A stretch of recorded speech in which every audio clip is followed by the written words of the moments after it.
How to leave YouTube Premium Group or remove yourself from YouTube family.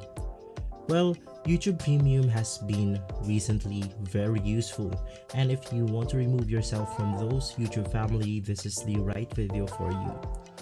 To simplify, you want to head over to YouTube application right here, and once inside YouTube, you can just go ahead and click on your profile icon. Inside your profile icon, if you go ahead and scroll down, you can then go ahead and see the Your Premium benefits right here. You can just go ahead and click on that specific button.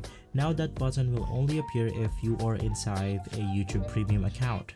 From there, you will be able to see a button called Manage Your Membership.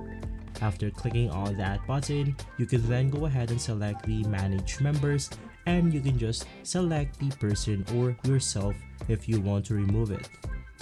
After removing that specific profile, you should be good to go. If this video has been helpful for you, please consider by liking and subscribing. I'll see you again next time. Thank you.